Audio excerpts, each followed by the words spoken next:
Backrooms Ethan'sVoidLand is a horror-ish 3D platformer where you play as Ethan, a somewhat shady private investigator who clips into the backrooms, where you wander through Voidland seeking answers and trying to find a way out and back home.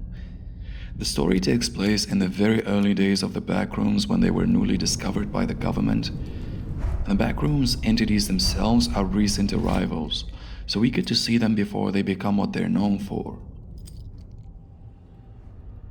Now, this is a mobile game, and that's very important, and not because of graphics. As a matter of fact, most modern devices will run this game at 4K maxed out. The real issue here is controls. I mean, there is a reason 3D platformers pretty much don't exist on mobile phones.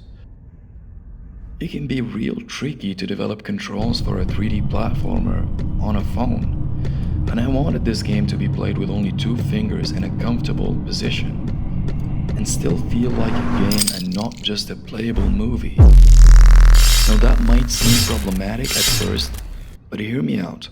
Go take a look at a game like Alice Madness Returns.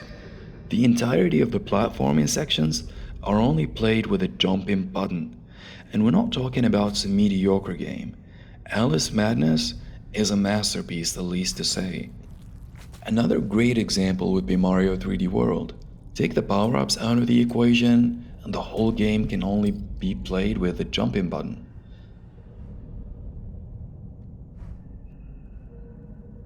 Now back to the main subject. For basic gameplay, you can run, jump, double jump, wall jump, and strike. And that's it. Of course, that's not enough. So I implemented from both games, Alice and Mario, and I added stuff like speeding platforms, pop shrooms, zoom rings, ghost glide, golden feathers, stuff like that. Golden feathers, for example, give you one extra jump in that jumping sequence. I've also added power-ups which can be found in these mystery boxes. There's a jetpack which gives you a little boost after the second jump. The ghost glide lets you turn into a ghost, making you invisible, and you can phase through obstacles, barriers, traps, enemies. The crystal rage makes you turn into rage mod, becoming invincible for a short amount of time, and anything that touches you dies immediately. And the thunder step gives you the stomping power, causing double damage and shockwaves, and it can also be used for bunny hopping. Making the game, I wanted it to feel good rather than just look good. So I watched a lot of devlogs and read the comments and tried to come up with a fun formula. I didn't want the game to feel like a big empty world or just being big for the sake of it. As a matter of fact, I did quite the opposite. If I felt that an area is empty, I either removed it or moved it to the side. I made sure to always distract the player and give him something to look at, something to do. Another thing I got from Alice is that the constant evolution of the environment. If you've ever played the game, you'd know that you'd still enjoy Alice Madness Returns even if it was just a walking simulator. It keeps you constantly guessing what's next, what's gonna change. And I try to implement the same thing in my game.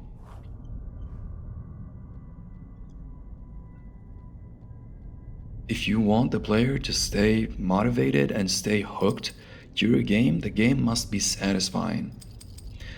And from what I gathered, the 2 most essential things are sound effects, sounds overall, and rewards. I implemented smooth, satisfying sound effects on everything that happens, and I made sure they don't feel annoying because of repetitiveness. The game is also full of collectibles. Coins, coin bags, buried chests, treasures, but without overwhelming the player. They simply all add up to different values of coins. And coins are very useful. They can be used to buy in-game skins. And no, there are no microtransactions in the game. If you want to buy a skin, you have to buy it with in-game currency that must be collected in-game. And those skins might have special abilities. Now, of course, it wouldn't be a platformer game without puzzles and secrets. And there are plenty of those. some of which are easy to find and some of which are well hidden. And I know lots of people do hate puzzles, and you don't worry about it. You don't need to solve the puzzles to finish the game. Puzzles are mostly side quests that lead to hidden paths or treasures.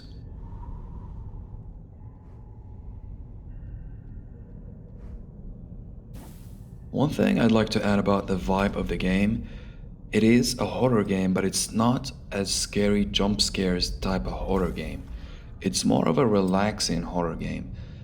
I don't know about you, but I always find comfort in playing horror games, and that's the type of the game. It doesn't have any jump scares, and it's not essentially scary, though it can be sometimes. I also gave meaning to everything in the game. For example, coins and mystery boxes are not just gameplay elements, they're also a part of the story. Now the game is almost finished and bug-free, and the reason I waited so long to start posting about this is I didn't want to fall to the YouTube scope creep. Lots of developers will post devlogs very early on in the development stages, and they start focusing on making their games look good and look fun for their YouTube videos, rather than making the games actually feel good and feel fun. There are no cutscenes in the game. I've always hated them. So the story is told either through the environment, dialogue, and whenever I needed to use cutscenes, I simply made it so that you can just walk away from them without even needing to click the skip button. Now back to the game. Ethan's Voidland is a linear game, with open areas every now and then for exploration. But even though it's linear, it does often provide multiple paths that you can take. So if you do get stuck in an area, you can just go back and take another path. Now all the paths lead to the same checkpoint eventually, but that still adds some replayability value. Unlike many platformer games, I chose a different approach for the checkpoints. When you do fall to the void, you don't lose any hearts, coins, or progress, and there are no loading screens. You're teleported immediately back to the checkpoint in order to preserve the playing continuity.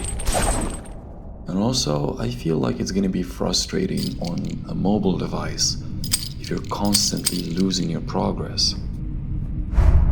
I also wanted every single level and area inside a level to feel unique and different, either by the environment or by the overall vibe or some special mechanics that are unique to that level.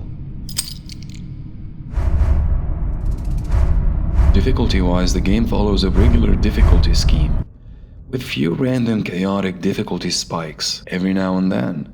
Now I do think that this keeps the players interested and focused.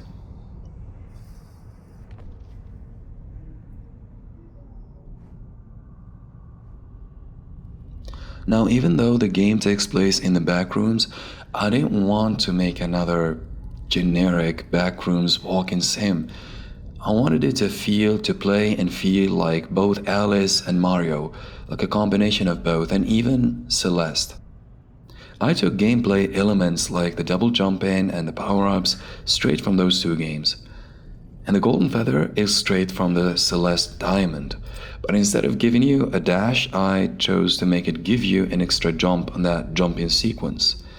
I tried adding the dash at first, but it was a nightmare to control in 3D. Imagine actually trying to control that in 3D with mobile controls.